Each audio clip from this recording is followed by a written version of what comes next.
É um grande prazer estar aqui e é um prazer imenso poder, nesta ocasião, falar sobre o professor Antônio Cândido. E a minha primeira observação é que não é fácil falar sobre Antônio Cândido. Primeiro, pela múltipla importância da sua obra e pela força irradiadora da sua personalidade. Ele é uma pessoa dotada de heterolateralidade, uma palavra pedante que ele mesmo usou, mas que disse que a palavra era pedante, mas ela correspondia àquilo que ele queria dizer. Eu gostaria de mencionar que, durante um certo tempo, quando o professor foi para a França, ele abrigou a biblioteca dele na casa vazia da minha avó. E, numa certa ocasião, ele me disse, escreveu, procure um livro X, que eu achei, porque, como tudo nas coisas dele, era muito bem organizado. E eu aí fiquei bisbilhotando um pouco pela biblioteca dele. E encontrei um livro que o Guimarães Rosa mandou para ele e tinha uma dedicatória, e a dedicatória dizia o seguinte: Antônio Cândido, o melhor mesmo, melhor que as palavras possíveis da gente. Uma grande síntese das dificuldades que eu tenho. Devo dizer que ele jamais me mostraria esta dedicatória. Ele jamais mostraria, porque ele gostava muito de citar a frase do Milton Campos, que foi governador de Minas, que dizia: farei um governo austero como convém à República e discreto como é do gosto dos mineiros. E essa dimensão de austeridade e discrição é um componente da personalidade dele. Então, se o Guimarães Rosa, que não era propriamente uma pessoa que tinha dificuldades com a palavra, tinha esta manifestação, é claro que eu tenho igualmente uma grande dificuldade. Vou tentar ver o que eu consigo transmitir para vocês. Quero adiantar que eu fui aluno do professor na Faculdade de Filosofia em 1961 e tive, no correr dos anos, nele uma referência definidora dos caminhos da minha vida na proximidade de um convívio muito afetuoso que beneficiou-se da generosa abrangência da sua heterolateralidade. E é por conta disto que eu vou, antes de explicar o que fazer, recorrer como uma forma de captar a boa vontade de vocês, de um dos ditos do Nho Roque Lameu, um personagem dos Parceiros do Rio Bonito, que ele estudou com tanto interesse. E no livro dele tem um trecho, uma parte que tem uma antologia dos ditos do Nho Roque Lameu. E um deles era o seguinte, dizia o Nho Roque: eu não cozinho frango com pouca água. E o professor Antônio Cândido, que foi lendo tudo que eu escrevi no correr dos anos, disse: olha, você é como o Nho Roque Lameu, você não cozinha frango em pouca água, no cuidado e na complexidade do que você vem tratando. Então, antes de falar mais detalhadamente sobre a obra dele, eu acho que cabe um preâmbulo. E esse preâmbulo é a ligação dele com Poços. Não? Nós vimos ontem no vídeo o quanto Poços é um componente da querência afetiva e da formação dele. Então, não seria razoável começar esta exposição sem uma menção a Poços. Ele escreveu um texto sobre um romance do João do Rio.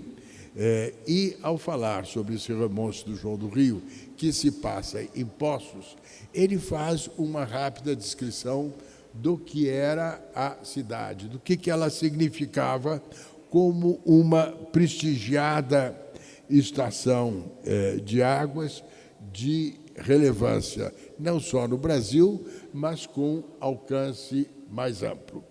Enfim, o presidente do Uruguai veio fazer uma estação de curas, e no livro que a Ana Luísa dedicou, a filha, à formação dele, tem a foto do presidente do Uruguai e todos os que o acompanharam nesta vinda aqui a Poços.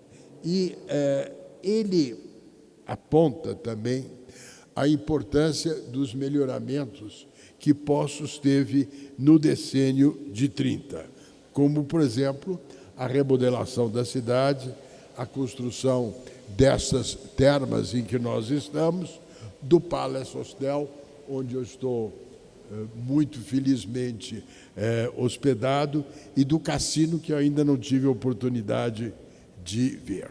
Nesta remodelação, teve um papel muito importante o doutor Aristides, médico, pai do Antônio Cândido, que se ocupou da parte técnica do papel das águas. E escreveu, inclusive, um livro chamado Estudos de Crenologia, Águas Sulfurosas. E na biblioteca, que ficava na casa da minha avó, eu encontrei alguns exemplares deste livro. Devo dizer que, não tendo especialidade médica, eu não cheguei a me aprofundar no livro do Dr. Aristides, mas vi o suficiente para ver como ele tinha se preparado, não? E há ilustres estudiosos e amigos aqui presentes que fizeram uma importante análise do que foi o papel dele nessa matéria, e eu aqui agradeço a sua presença. Há também uma coisa muito interessante, que é o discurso que ele fez quando ele doou à Unicamp a biblioteca do Dr. Aristides, que era uma grande biblioteca, uma biblioteca de grande dimensão, de um homem culto e muito interessado. E ele deu o nome deste discurso de O Recado dos Livros. E eu me lembro que eu conversei muito com ele quando ele estava, enfim, já tinha decidido que ia doar os livros, que ele estava pensando no que falar. E eu disse: olha, professor, o senhor tem uma reflexão tão grande sobre a importância desses livros na vida do seu pai e na vida do seu pai com os filhos e com os que com ele conviviam, que é importante dizer qual é o recado dos livros. E foi o que ele fez nesse belo discurso. Há uma observação que eu me permito fazer, é que, naturalmente, Poços, nesta época da juventude e da formação, era o grande centro irradiador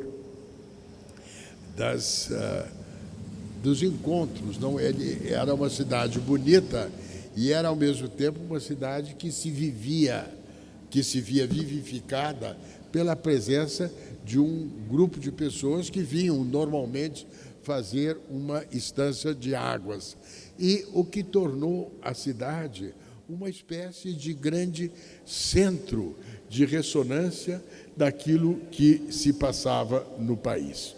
E o doutor Aristides também era um médico que clinicava e que recebia clientes de toda qualidade e de toda procedência. Então, Antônio Cândido me contou uma vez que o doutor Aristides atendeu ao Horácio Laffer para fazer aí uma referência à família, e depois chegou em casa e disse: olha, atendi esse senhor e foi ótimo, porque nós tivemos uma longa conversa sobre Bergson, porque tanto eu quanto ele nos interessamos por Bergson. Agora, como vocês todos sabem, política, já dizia um político mineiro, que era o Magalhães Pinto, é nuvem, ora está de um jeito, ora está de outro. Enfim, e as alterações da dinâmica da política mineira levaram à diluição do papel do presidente Antônio Carlos, a quem essas termas homenageiam, e a ascensão do Benedito Valadares. E, naturalmente, o professor sempre guardou uma lembrança de afeto e apreço pelo Antônio Carlos e uma ressalva no plano íntimo em relação ao Benedito Valadares, de quem o Getúlio dizia que era burro só por fora, não, porque era um homem muito arguto. Então, ele conta que houve um evento aqui em Poços, presente o Getúlio, que também vinha a Poços, Dona Darcy, que também era cliente do doutor Aristides, um grande evento, um evento solene, essa coisa toda. Lá estava o doutor Aristides no palanque, que cumprimentou com civilidade a todo mundo. E, como conta Cândido, passou rente pelo Benedito Valadares. Não deu-lhe nem a satisfação de um olhar. Aí o Getúlio, que sabia da história, perguntou para ele, doutor Aristides, o senhor vem de uma família de gente brava? Ao que ele respondeu, olha, muito brava, presidente. De maneira que vocês veem um pouco como essas histórias se mantêm. Também a casa de família foi preservada durante muitos anos. Enfim, a Laurinha mencionou ontem também que passava de vez em quando períodos da vida dela aqui em Poços, porque a Poços era, no fundo, a casa para a qual ele dava um significado todo especial. E muitas vezes se recolhia aqui na sua biblioteca para escrever as coisas. Fez amizades importantes, como os irmãos Fraia e os irmãos Andrade e Silvia. E a José Bonifácio, que era o mais velho, ele dedicou à memória dele o último livro dele, que é justamente o Albatroz e o Chinês. E penso, como a Laurinha também mencionou ontem, que a livraria aqui de Poços foi sempre uma livraria que ele mencionava como uma livraria extraordinária, porque pela qualidade do que ela tinha, deu acesso a ele a tudo que se publicava no Brasil. Essa livraria era uma Flipossos avant la lettre, pela qualidade das coisas que oferecia. E ele, em Poços, foi aluno de Dona Ovídia Junqueira, que também era amiga de Dona Clarice, que o introduziu na língua e na literatura, na língua inglesa e na literatura anglo-saxã, e ela era presbiteriana, foi ela que também o introduziu na leitura da Bíblia. E foi este conhecimento de Bíblia, associado ao gosto pela literatura, que fez dele um revisor literário da edição da Bíblia de Jerusalém em português, que é uma edição paulina. E o Dom Paulo Evaristo, num texto em homenagem a ele, registra o cuidado que ele teve nesta revisão literária. E foi naturalmente em Poços que ele conheceu Dona Teresina, sobre a qual ele escreveu um livro admirável, que é um componente da identidade dele e que eu resenhei com a Valnice quando foi publicado num artigo chamado Teresina e Muito Mais. De maneira que menciono a Dona Teresina, o livro, porque, além de ser uma grande discussão do debate de ideias da época, do fascismo, do comunismo, das mudanças sociais, ela definiu para ele o que ele chamou a característica afetiva de um ser socialista, que ele sempre considerou como um fator importante na definição da pessoa dele. E este livro era um livro que, junto com o Cesário Melantônio, embaixador, meu amigo, que também era um admirador dele, e que estava situado, postado na Itália como embaixador, que nós quisemos prover a tradução desse livro para o italiano, porque ele é um livro que também dá conta do que era o movimento socialista e antifascista na Itália. E nós estávamos mais ou menos avançando nessa história, porque o Cesário tinha escrito uma tese de CAI para o Itamaraty sobre o Partido Socialista Italiano. Uma tese muito interessante.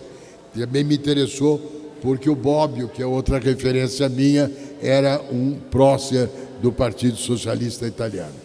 Mas, enfim, o Partido Socialista Italiano se confrontou com uma grande crise na época do Bettino Craxi, que é uma expressão do não se manda impunemente, que é o tema do Ricardo II de Shakespeare, que eu adiante comentarei.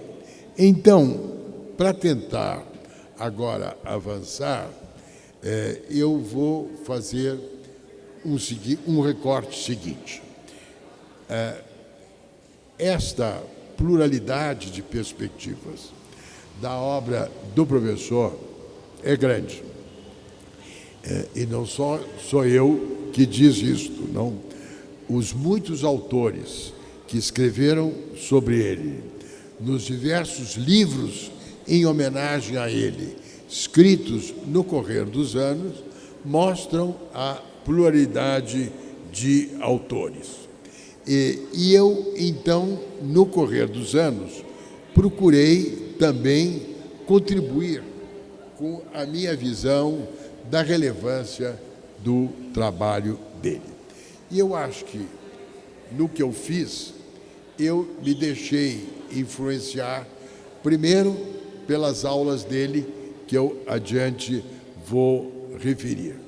E segundo, por dois textos dele que eu acho muito interessantes e que me ajudaram a configurar a maneira pela qual eu procurei abordar a obra dele. O primeiro é Inquietudes na Poesia de Carlos Drummond de Andrade.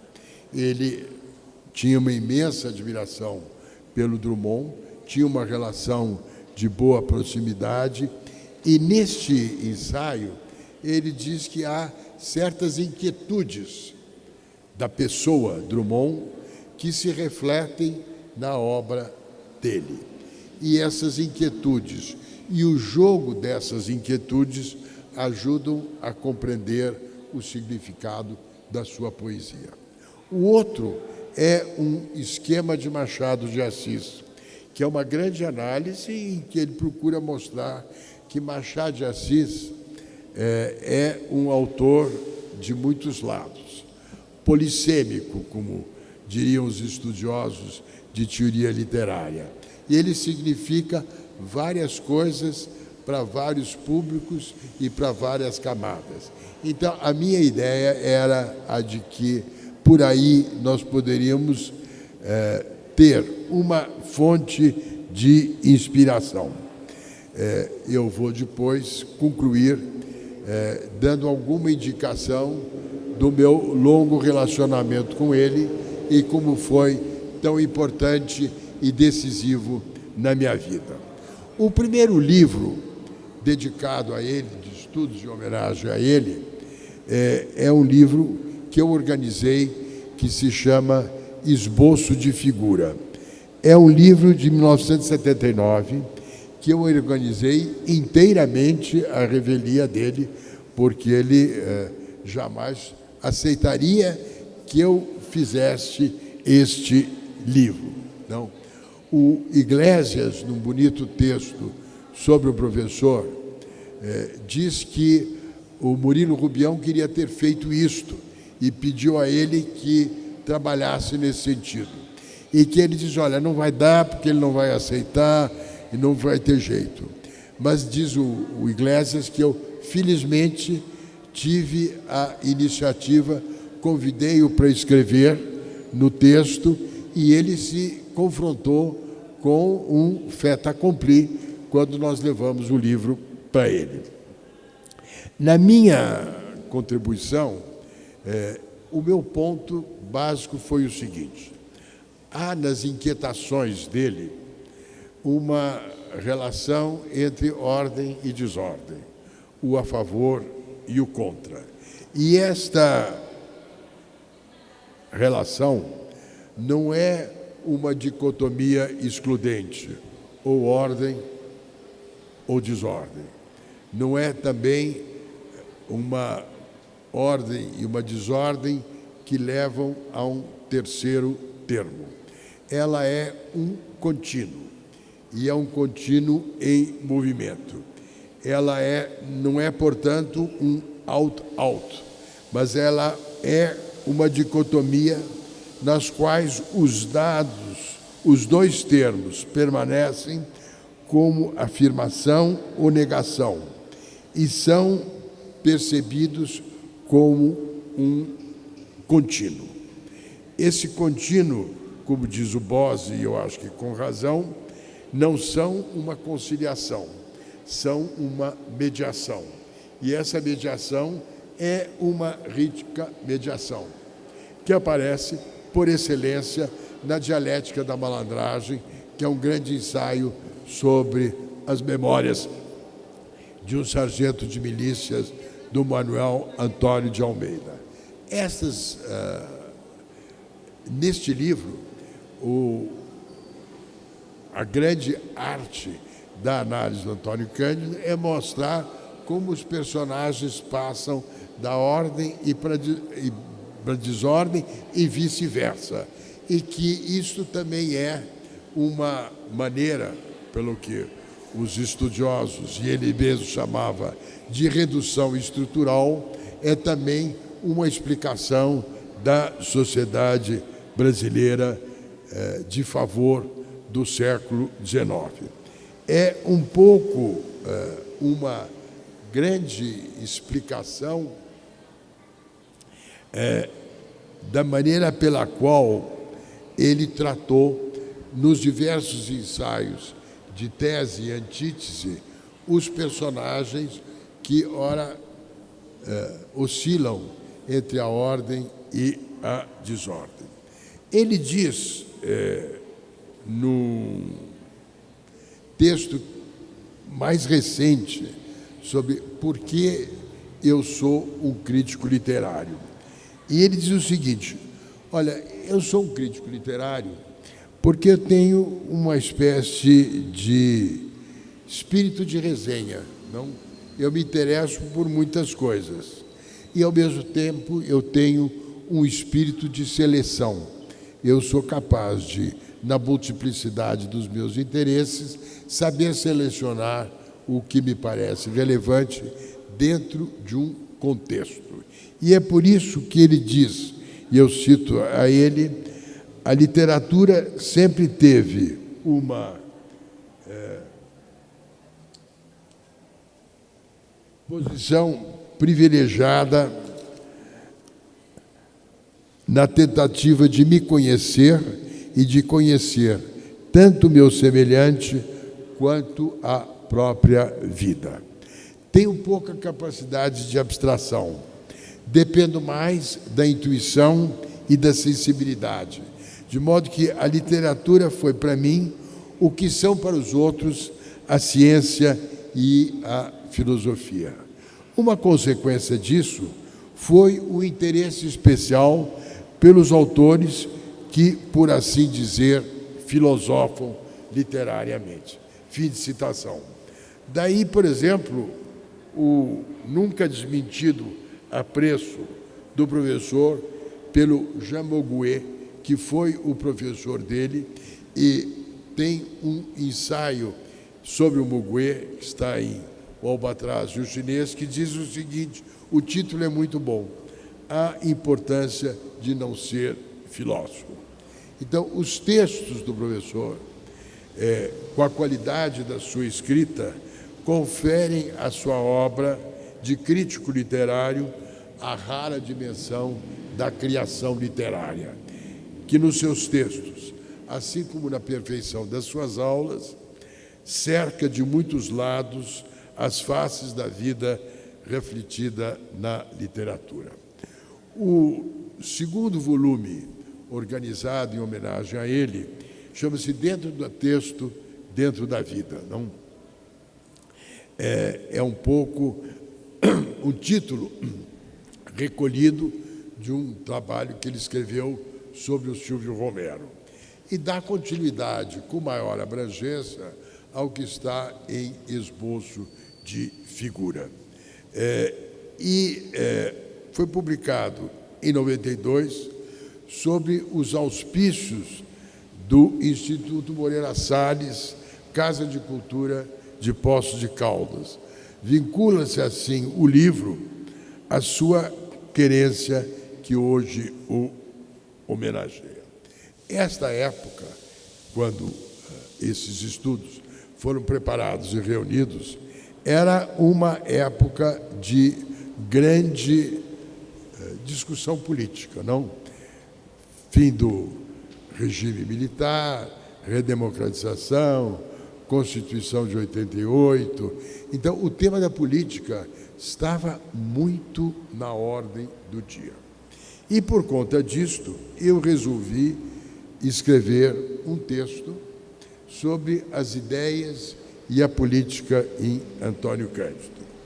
E eu procurei documentar e demonstrar que ela tinha duas vertentes complementares. Essas duas vertentes eram a da resistência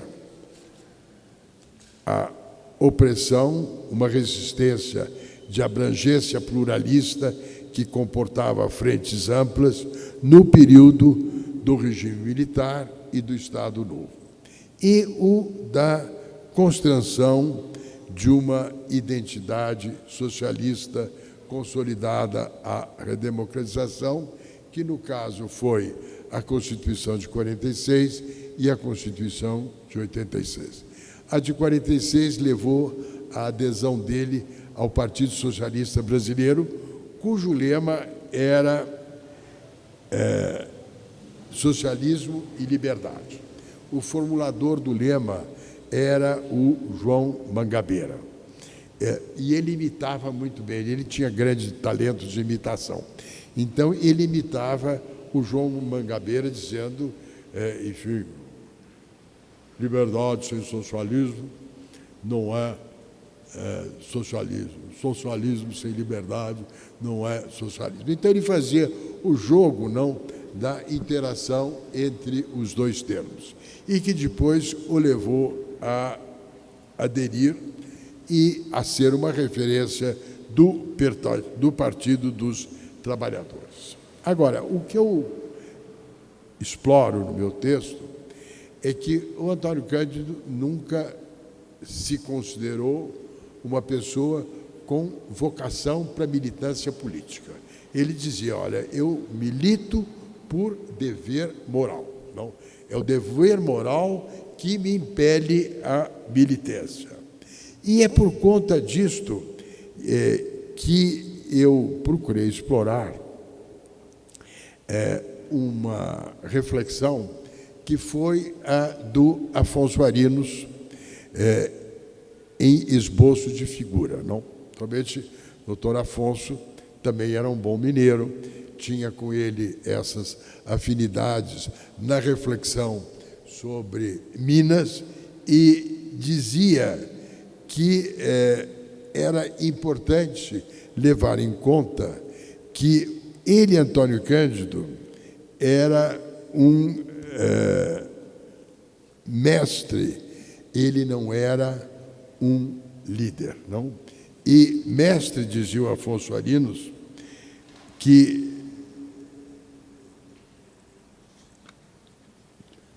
inspirava, estou procurando a citação certa, que a minha memória hoje está ficando mais fraquejante. Confiança, respeito e admiração. Tinha essa frase do Arinos, a firmeza sem rusticidade da corda de seda. Era a melhor homenagem que ele poderia fazer, porque era o que ele dizia que o pai dele, o doutor Afrânio, tinha, que era uma firmeza de corda de seda. E ele possuía a autoridade. Aí, naturalmente, também puxando do meu repertório, eu me vali do que diz a Hannah Arendt sobre autoridade, na qual ela cita Mommsen e diz: autoridade é menos do que um comando, mas ela é mais do que um conselho. E no caso dele, eu penso que o fundamento da autoridade, na sua especificidade no espaço público, era a capacidade de juntar a firmeza da decisão ao discernimento de matizes, que é, isso é ele que diz, a contribuição que o intelectual pode e deve dar à política. E, naturalmente, o grande tema que aqui surge na obra dele é qual a relação entre liberdade e igualdade, ordem e desordem, como esta inquietação que permeia a obra dele. Aí eu me valho de uma distinção que faz o Isaiah Berlin. O Isaiah Berlin diz, olha, há pensadores ouriço e pensadores raposa. Os pensadores ouriço têm um único foco e o exploram com profundidade. Os pensadores raposa se interessam por muitas coisas. Nem sempre há uma conexão entre elas, mas é a natureza da pessoa que é um pensador raposa. Daí eu concluí que em Antônio Cândido coexistem, numa dialética de complementariedade, o ouriço da igualdade do seu ser socialista e a raposa da liberdade da sua devoção à literatura. É a dimensão de ouriço que dá firmeza às suas posições, mas é a dimensão de raposa que dá a ele a liberdade para discernir sem matizes, com matizes e sem dogmatismos, a pluralidade da experiência humana que a literatura permite. Devo dizer também para colocar uma coisa que eu acho interessante, ele me disse, olha, eu considerei a minha militância política encerrada com a primeira eleição do Lula. Ponto. Minha militância chegou com isto a um bom termo, que era o termo que eu queria. Mas ele, naturalmente, continuou sendo uma referência para o PT e se manteve com boas conexões com o PT. Agora, eu creio que esta posição dele foi uma posição de grande sabedoria. Por que foi uma posição de grande sabedoria? Porque no ensaio que eu vou mencionar um pouco mais adiante, que é sobre Ricardo II, culpa e transgressão dos reis, o tema recorrente do ensaio é não se manda impunemente. Não. Mandar é uma coisa complicada, tem custo para quem manda, tem custo para quem obedece. É uma atividade muito complicada. E ele, naturalmente, antecipou que isso aconteceria com o PT, como tende a acontecer com os outros. E, por isso, ele ficou à vontade com a maneira pela qual ele conduziu. O outro texto que eu discuti foi sobre a relação dele com a Faculdade de Direito do Largo de São Francisco. Aí devo dizer que foi um trabalho na qual eu me empenhei e um pouco pro domo, porque eu sou um professor da Faculdade de Direito, ele estudou na Faculdade de Direito, ele tinha apego à Faculdade de Direito, mas, naturalmente, todos aqueles que não vinham da Faculdade de Direito e não tinham com ele a relação que eu tinha, Antônio Cândido e a Faculdade de Filosofia, Antônio Cândido e o PT, Antônio Cândido e a militância política, e assim sucessivamente. Disse, não, eu vou mostrar como a Faculdade de Direito tem um papel importante no conjunto da obra dele. Qual é este papel? Bom, em primeiro lugar, ele, como ele mesmo diz, a iniciação política dele foi na Faculdade de Direito com os seus colegas no movimento da resistência à opressão. Portanto, isso foi também um componente importante da memória dele. Segundo, é o que ele conta, eu frequentava com assiduidade a grande biblioteca da faculdade. A biblioteca da faculdade é uma extraordinária biblioteca, é uma biblioteca que vem dos franciscanos, foi incorporada à faculdade, é uma biblioteca de muita qualidade.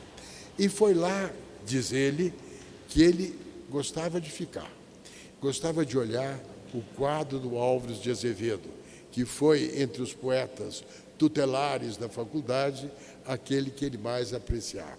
E foi lá que ele leu os grandes críticos franceses do século XIX, Taine, Sainte-Beuve, Brunetière, que foram os que formaram inicialmente a atuação dele como crítico de jornal na época em que ele exerceu isto com grande devoção. Mas, além disto, e aí a coisa é mais substantiva, a formação da literatura brasileira discute como é que você constitui o sistema da literatura brasileira, autor, obra e público. Na construção do sistema literário brasileiro, a Faculdade de Direito desempenhou um grande papel, porque eram os jovens estudiosos que viviam se interagindo pelo Brasil afora, no convívio acadêmico do século XIX, mas o interesse pela criação de uma própria literatura, que são um ingrediente fundamental da construção do sistema literário brasileiro. Ela é, portanto, um espaço próprio na construção do livro Formação da Literatura Brasileira. Com isto, naturalmente, eu assentei um vínculo profundo e substantivo da obra dele com a faculdade. Mas, naturalmente, eu não quis ficar restrito a isto. E menciono que ele gostava muito de ler Tradições e Reminiscências do Almeida Nogueira, que são vários volumes, são todos muito interessantes sobre os alunos da faculdade no século XIX, começo do século XX, como eles eram interessantes. E aí ele me disse o seguinte, este é um dos livros que eu releio todos os anos. Ora, se ele relia esse livro todos os anos, é porque achava que era uma coisa que dizia respeito, o livro é muito bem escrito, mas que dizia respeito à afetividade dele. Eu cheguei a esboçar com ele um plano que ele queria fazer de uma antologia dos muitos volumes de Tradições e Reminiscências. Está difícil, né?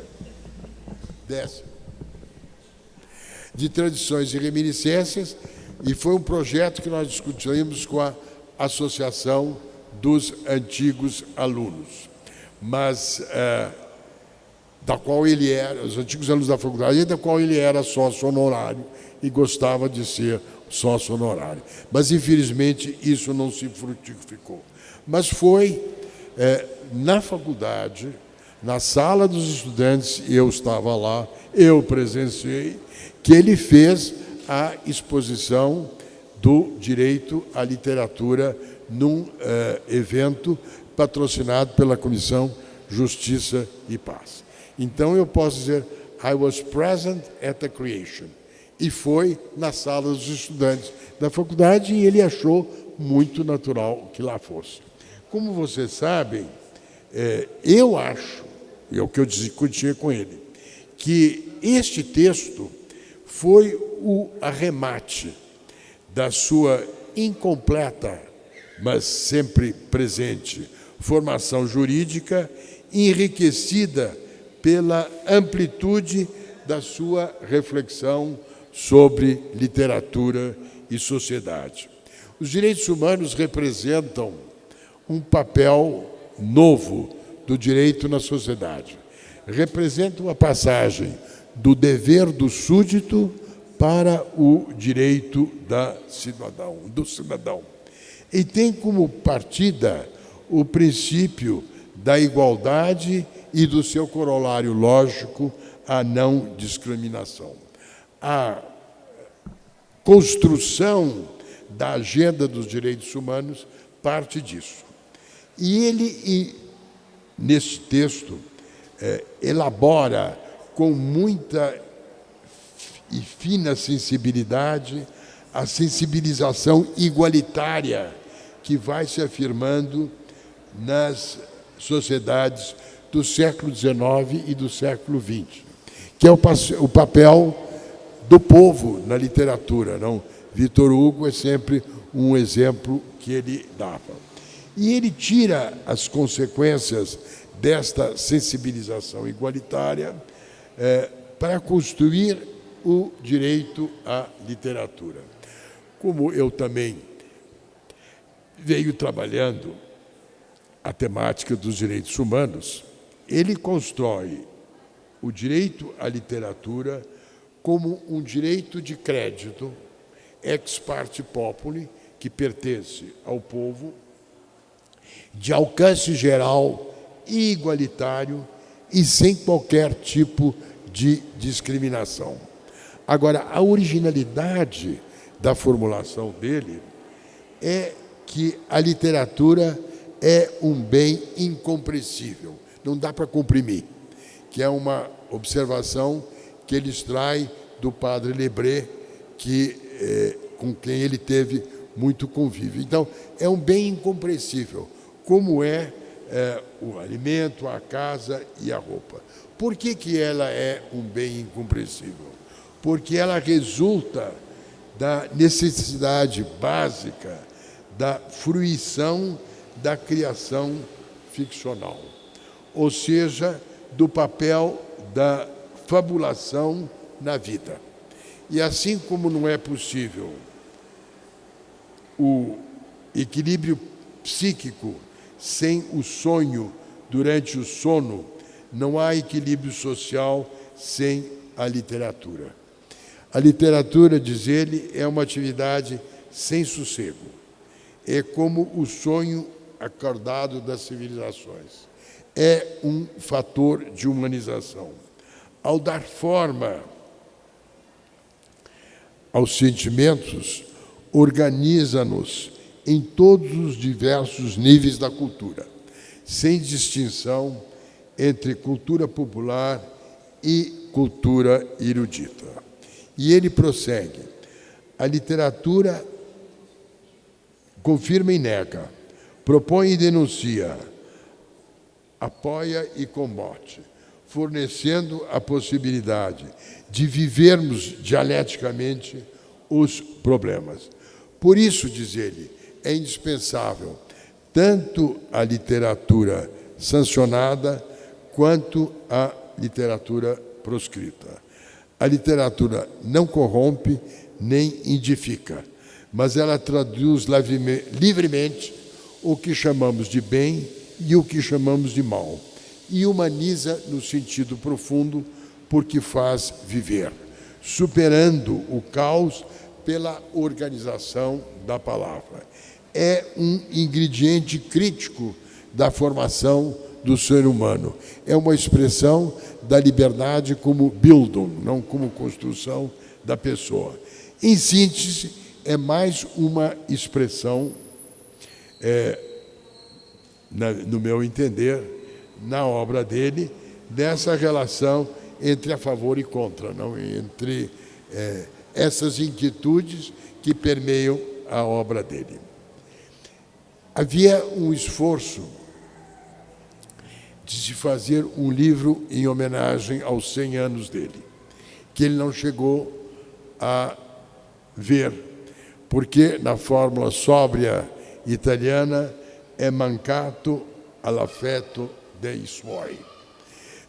Eu escrevi, mas não vou expor agora, porque senão eu vou inundar vocês com a água do frango do Nho Roque Lameu, o Albatroz e o Chinês, que foi o último livro dele que ele organizou, que era um livro que ele gostava muito, que é um livro que tem afinidade com outros, em que ele juntou textos que se conectam. É um texto muito bonito, são textos muito bonitos. É um texto em que está este grande ensaio sobre Ricardo II de Shakespeare, que é sobre a relação entre mando e transgressão como um componente da vida política. Mas eu vou pular esta parte, porque senão vocês vão ficar mais cansados do que já estão. Eu só vou fazer uma breve referência do meu relacionamento com ele.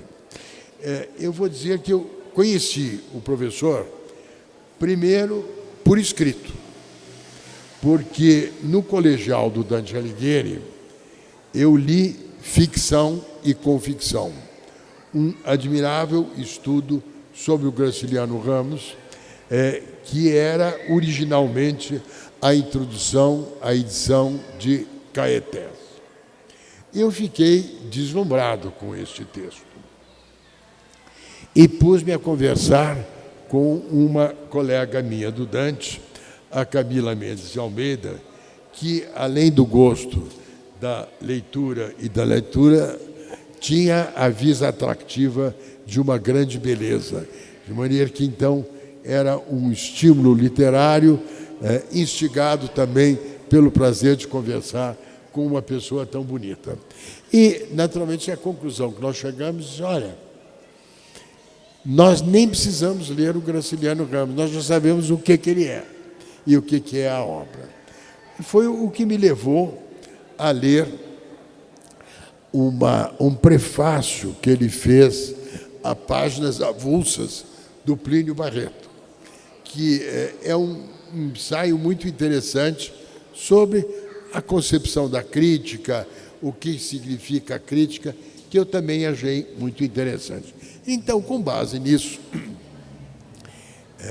quando saiu Formação da Literatura Brasileira, em 1959, eu resolvi ler este livro, que é um clássico, que nunca termina de dizer o que tem para dizer, como menciona o Calvino, para me preparar para o vestibular, tanto na Faculdade de Filosofia quanto na Faculdade de Direito. O Horácio Cherkassky, meu tio, encontrando-se em Araraquara com ele, enfim, com a dona Gilda e a família da dona Gilda, diz: olha, eu tenho um sobrinho que está lendo Formação da Literatura Brasileira, e como ele almoçava todo dia lá em casa, todo santo dia tem lá um comentário sobre por que o livro é interessante, etc. e tal. Eu, Antônio Cândido, escrevendo depois, disse: olha, eu achei estranho que um moço fosse se preparar para o vestibular lendo 2 imensos volumes, quando era a hora de ler manuais, sinopses, não? Ainda mais por um período que não abrangia toda a literatura brasileira.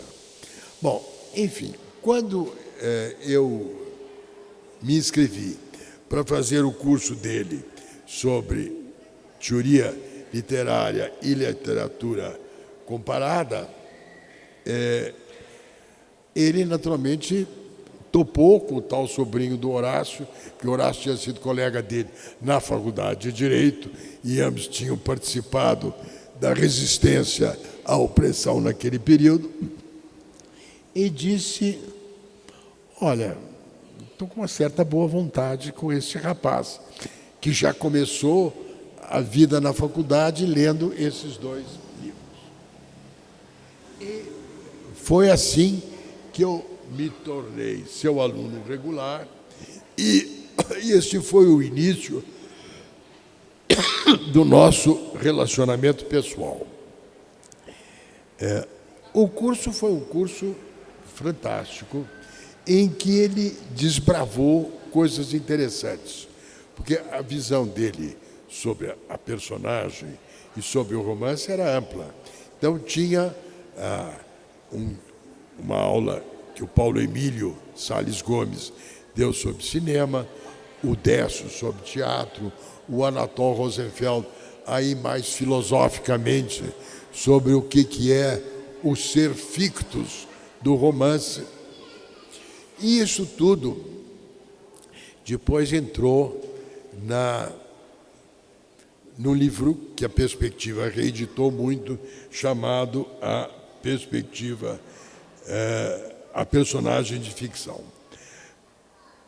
O texto do próprio Antônio Cândido dá conta de muitas das suas aulas, mas não dá conta do que foi o impacto dessas aulas e a qualidade única da perfeição delas.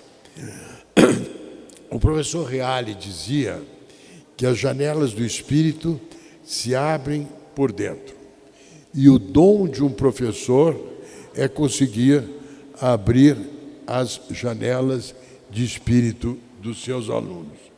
As minhas se abriram neste curso, mas não sou o único, porque tanto a Valnice Nogueira Galvão quanto o Roberto Schwartz, que foram os meus colegas nesse curso, também tiveram um impacto semelhante. E, naturalmente, também agora com um impacto um pouco mais grandiloquente, a importância desse curso, o impacto desse curso, o meu ponto de comparação não é um ponto de comparação irrelevante. A minha experiência de estudo nos Estados Unidos, eu fui aluno da Hannah Arendt e do curso que ela deu sobre experiências políticas do século XX, e eu fui aluno do Otávio Paz e do curso que ele deu sobre o fazer poético do simbolismo às vanguardas. De maneira que é este o ingrediente a partir do qual eu procuro transmitir a vocês um pouco do que foi este curso. É um curso, em primeiro lugar, a palavra do professor era clara e precisa, com o pleno domínio da cadência da duração de uma aula. Lição que eu não estou seguindo, porque eu já saí da cadência de duração de uma exposição como essa. E ele tinha elegância. A minha colega de Dante, a Constanza Pascolato, que virou também uma referência sobre o que é elegância, o que não é elegância, etc. e tal, define: elegância é adequação.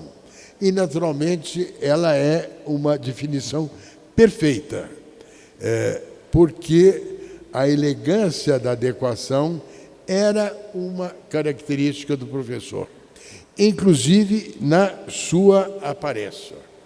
Naturalmente, e a Hannah Arendt diz que ser e aparência se correlacionam, e elas, no caso, se correlacionavam.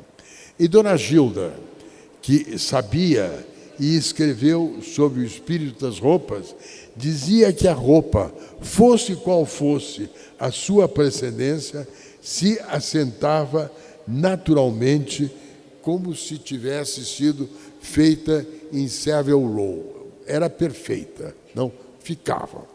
O relógio Swatch que ele usava na última fase da vida dele era mais elegante que um Patek Philippe e mais apropriado, considerando as condições de vida do nosso país.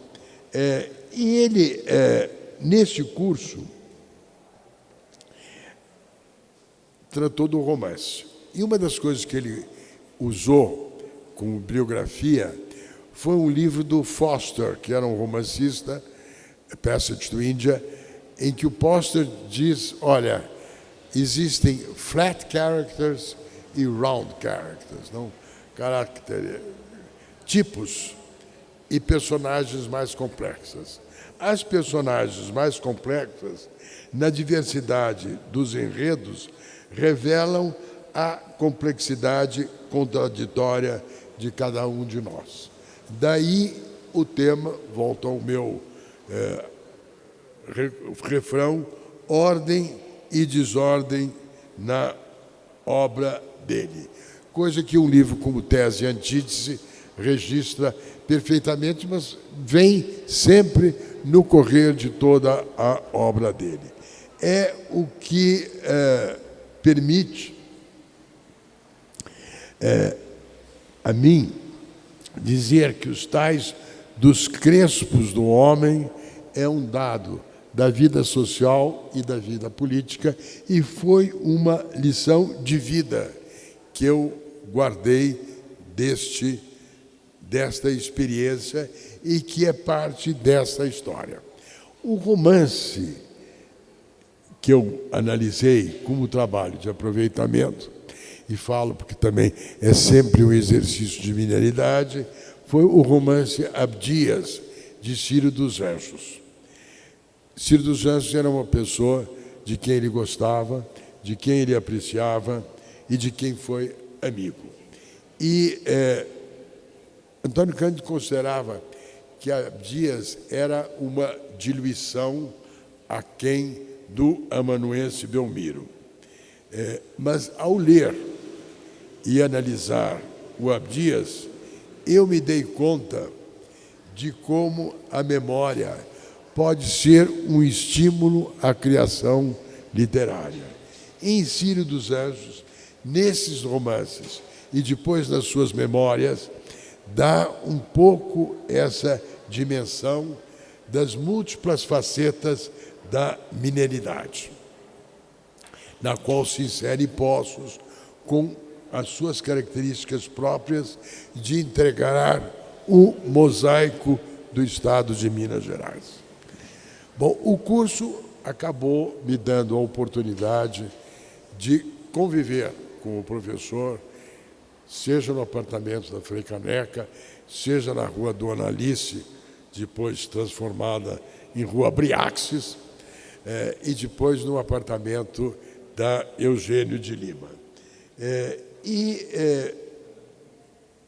O dedicado professor que ele sempre foi, e não só comigo, está aí o Jorginho para confirmar, assumiu generosamente o papel de revisor geral do meu livro, do que virou meu livro, O Judeu em Gil Vicente, um trabalho que eu preparei muito sob os auspícios do professor Espina, que foi meu professor de literatura portuguesa, de cambrologia, de filologia. E eu trabalhei muito esse livro, mas eu pedi a ele, professor, dá uma olhada, vê o que o senhor acha. Bom, ele teve a paciência de rever o livro com todo o cuidado. E depois ele me deu o texto com uma notinha em latim. Imprime non potest sine revisio. Primeiro não dá sem revisão. Ele diz que eu olhei assim, um pouco desenchabido, mas passei a trabalhar e assim o fiz. E aí o livro ficou pronto, eu pedi que ele prefaciasse, e ele prefaciou este livro, e esse livro ficou sendo um ponto de partida do nosso convívio. E ele sempre achou, quando ele escreveu, num volume que fizeram por conta dos meus 70 anos, que há um professor, diz ele, nada mais significativo de satisfação pessoal do que os seus alunos depois se desenvolverem e se tornarem pessoas. Diz ele, foi o que aconteceu com os meus alunos dessa turma de 61. E depois dizia ele, para um crítico literário, nada é mais agradável de você ter acertado na qualidade de um estreante que depois se destacou.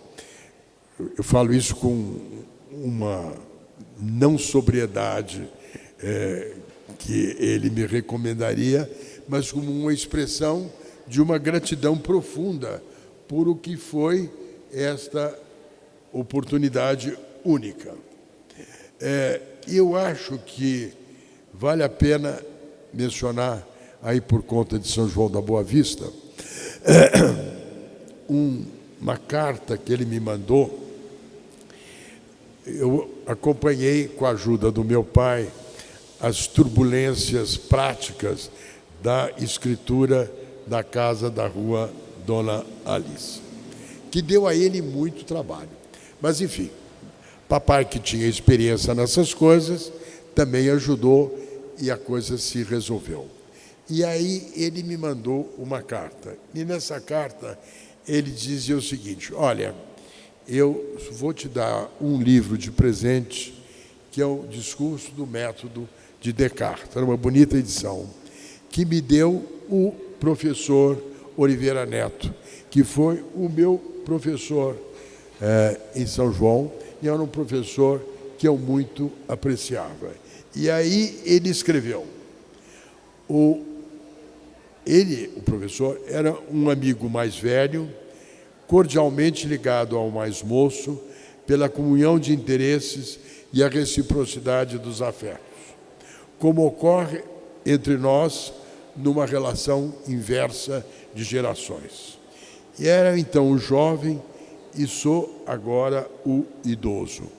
Tenho o prazer que você aceite o livro como um signo que passa pelas idades entre amigos que se interessam pelas mesmas coisas.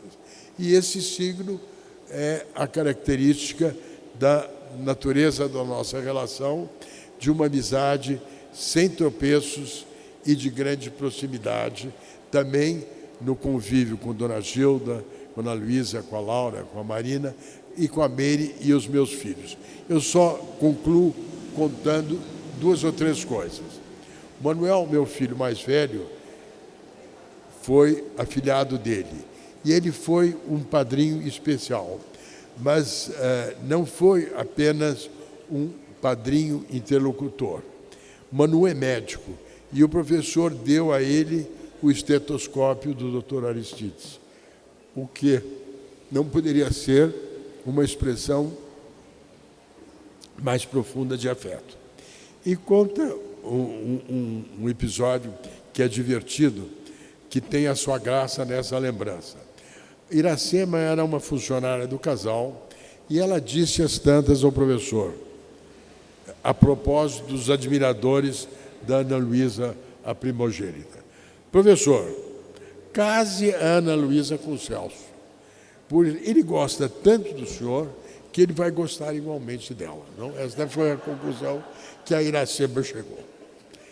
Também deve-se a Francisca, que trabalhou muitos anos na casa e que era uma excelente cozinheira, uma válida observação. Dona Francisca era uma admirável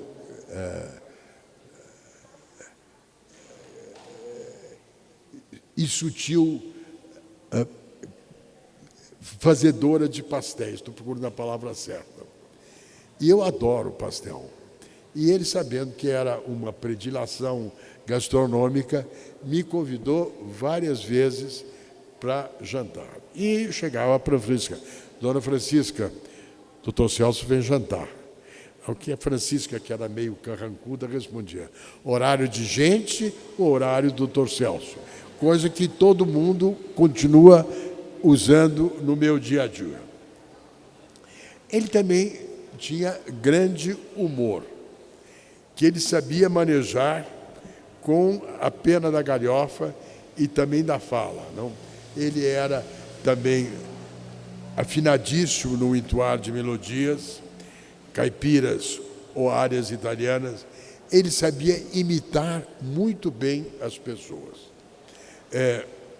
Uma das imitações que ele fazia, e que eu gostava, e essa eu posso contar, era de como os catedráticos da faculdade, sentados no doutoral, brincavam com os pompons das suas becas. Não? Ficavam sentados lá, tinha um concurso, então eles ficavam lá, pompom para cá, então para aqui, para cá, para lá. E ele imitava isso com uma extraordinária qualidade.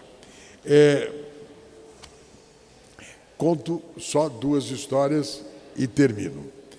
O Tiago, nosso filho aqui, mais moço, meu filho mais moço, filho da dona Meire aqui presente, que é um moço também de interesses literários, chegou para ele um dia em casa, procurou, e disse: professor, o que o senhor acha de James Joyce?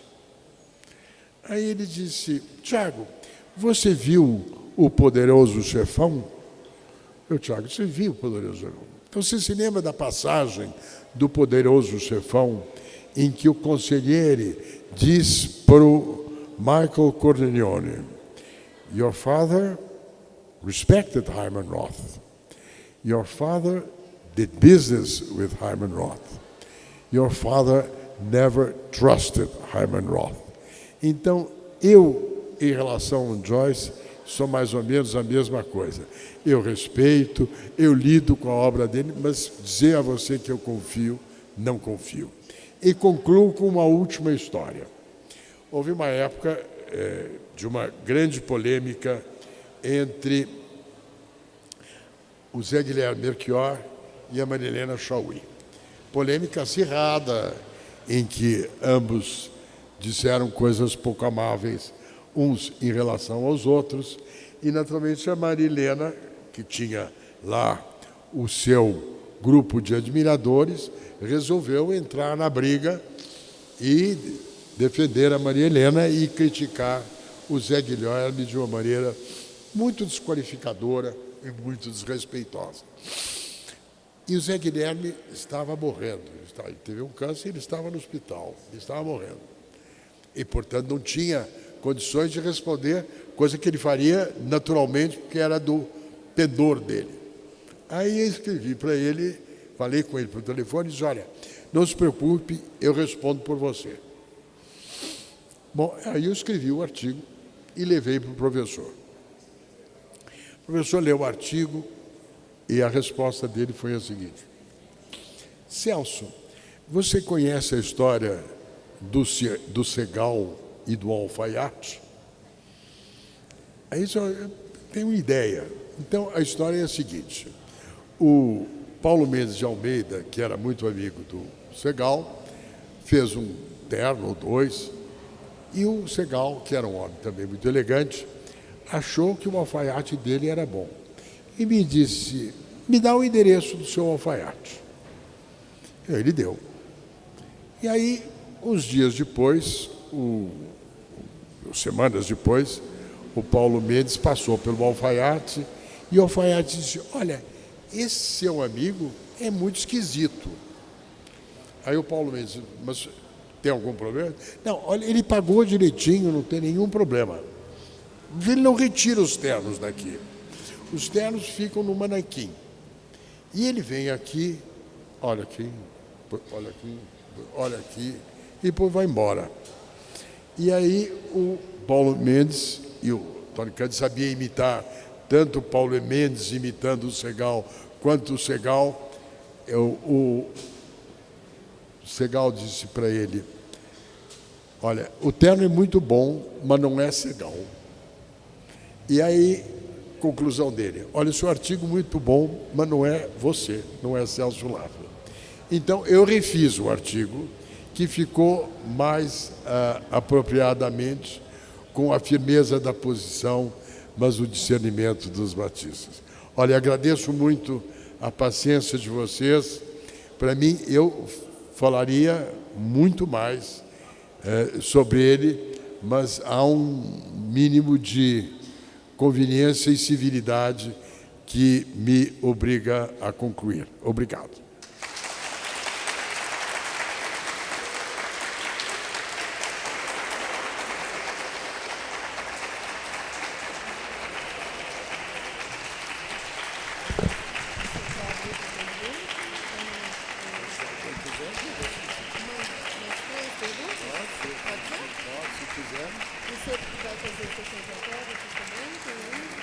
Se quiser. Tá. Então, vamos fazer assim, ó. A gente vai 3 perguntinhas e depois autógrafo, tá bom? Tá ótimo. Gente, alguém tem pergunta?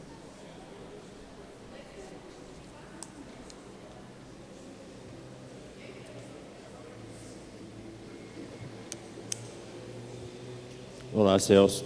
Eu sou o Miro Cardoso, poeta.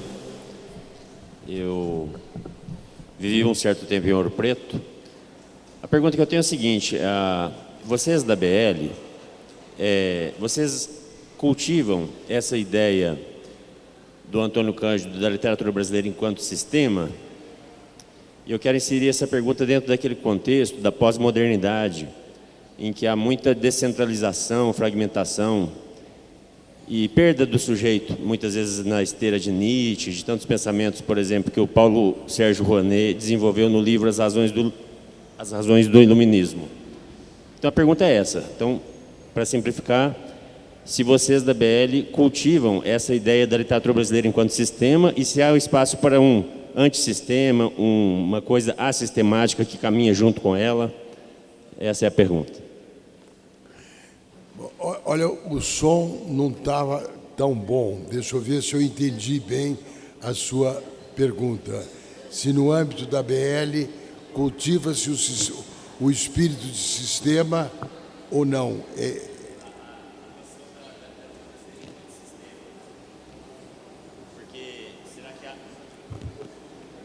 A noção da literatura brasileira enquanto sistema, e se vocês têm uma ideia que tergiversa, porque há um espaço assistemático além desse sistema da literatura brasileira. Está perfeito.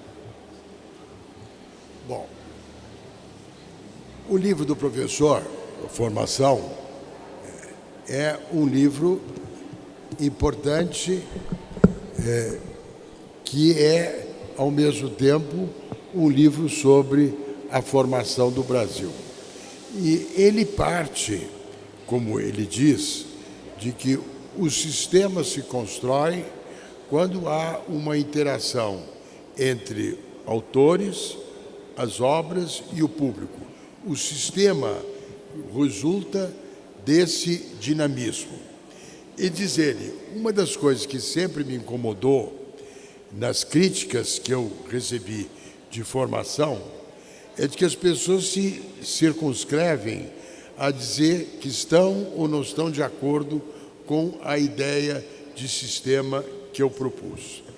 Mas Formação é um livro de análise de obras de poesia, de romances e da literatura. Portanto, é também uma aventura de liberdade. Tem uma parte fantástica sobre os 3 Alencares, não? Dizendo como ele tinha diversas facetas, não? Portanto, não dá para aplicar a ele um sistema. Ainda que ele quisesse ter tido ambição, como ele explicava em aula, de construir um panorama do Brasil inteiro, não das diversas áreas do Brasil. Então, na academia, a academia é uma espécie de pluralismo na República das Letras Brasileiras. E tem de tudo, não? O próprio Machado de Assis, no discurso definidor dos rumos, dizia que nós devíamos preservar o pluralismo da unidade literária do país, não? E eu acho que, se você olhar hoje para a academia, esse pluralismo está presente, porque você tem também uma abertura que a academia fez, por exemplo, ao cinema, como fez para a música popular, como fez para formas de criatividade que não se inserem nos cânones tradicionais. E eu acho que, nesse sentido, responde a uma ressonância do país que é plural.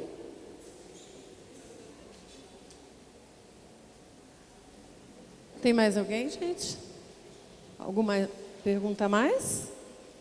Não? Professor, muito obrigada pela sua participação. Estamos honrados, tá bom? Gente, muito obrigada também. E bem-vindos ao Flipostos 2025.